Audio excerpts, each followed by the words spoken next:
I know you guys are wondering, why am I naming this the Treaty of the Boy and Girl Code? Why am I naming this the Treaty of December 7th? Why? Because after all that I've been through, I think it's time that we actually sign an agreement. An agreement for me in terms of my personality. And well, I'm going to walk you guys through this, so let's begin. So I'm going to be reading this from my paper. You guys can see from Google Documents here. This all connects back to my past episodes. You can check it out on my Instagram or on my YouTube video. So let's begin, y'all. So this is the first page that we have right here. I declare my right to exist as a sovereign person with boundaries, dignity, and equal footing to that of someone who is more or less attractive. And I have the right to say no to arbitrariness. I didn't really correct that right there, but that's fine. John Locke's key point is intrinsic worth, and that worth is mine, just as it is with everyone else's. Everybody is human and thus has it. And Article 2. I must recognize that not everyone can speak when they're in pain. I must recognize that silence does not always equal rejection. Avoidance is not always rudeness, and some carry struggles I am yet to see. Sometimes I have to admit that my logic comes short. And moving to Article 3. Zero aggression. I vow to honor my self-worth as given by John Locke and the boundaries correctly. I will not choose to chase unwilling people. I am not to pressure closeness with any friend, and I am not to project meaning into silence. I will not become the type of boy my online friend and the homeless man has told me about.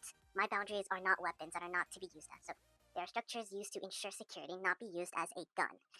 Article 4. This one is definitely what got me before, so compassion without idiocracy. Now, whether someone blocked me because they were struggling or because maybe they really just hated me, I guess, I choose peace anyway. It is a choice that I make for me because it is something that is given, not a reward that someone earns. Even if they were uninterested and so genuinely hated me, they still deserve dignity. Now, this one's the important one, y'all. Article 5. I reject the culture that pushes toxic norms, that tells girls and boys to stay silent, that tells boys to push harder, and all that comes with it. I choose reason over fear. I'm gonna move down to the next one. This one's gonna be a little bit of a hectic one right here. Oh my god, Article 6, 7. Oh my. Article 6. Now, this is where it all comes down to. I now understand that the friend group may or may not have been toxic, but what I do know is that they were not ready for someone like me. That's why they left me. Maybe the library girl was not toxic or cruel either. She had her own barriers that maybe stopped her from talking to me at all. They were not cruel. The people who blocked me too are not cruel. They are protecting themselves due to maybe their own ingrained fears or due to their own social chains. This behavior does not dictate who I am as a person. It does not shrink me to any less. And it does not make me any larger than them. I am no better than them, and I am not egotistical in that sense. Article 7. Diligence. This is where it comes here, y'all. Is that I can't decode everybody's experience. It is not my job to do so. But I choose peace, honesty, and personality over toxicity.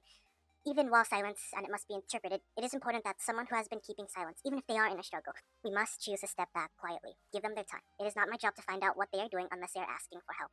Does this guarantee me a friend group? Probably not.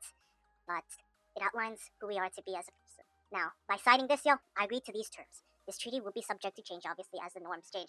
Now, what I mean by signing this treaty is that all that I've been through, whether that be the rejections or having to jump between friend groups, this will define what I am to do, what I am to be, and what I will see and expect of others, and what others will expect of me. I have to hold myself to the weight of how this treaty is emotionally once I sign this. So, if you guys can see right here, this is literally the same treaty that you guys are reading on the Google Doc right now. And now is a little signing page right over here. I'm not sure if you guys can see it, but there it is right there.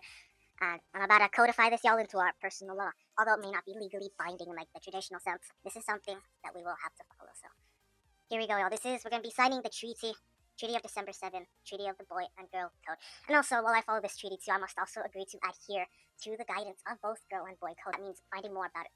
That means seeing what others think of it too. So that's what it also means. We're gonna go ahead and sign this, and I feel really afraid to sign this, y'all. It's just the mind inside me is just kind of shaking. Is that what if something wrong happens, or what if I do something by accident? But we're gonna sign it because this is who we are. Let me see, what time is it now? Right now, y'all, 9:09 p.m. We'll have to put that down there. And obviously, time zone doesn't really matter, but we'll just leave it there. And that's it, y'all. We just codified ourselves into this. Y'all wanna know right there? Again, this camera ain't that good, so please don't mind if you guys can't see it. But just codified it. This is it, y'all. So I'm kind of nervous, but like, this is who I am. This is the way.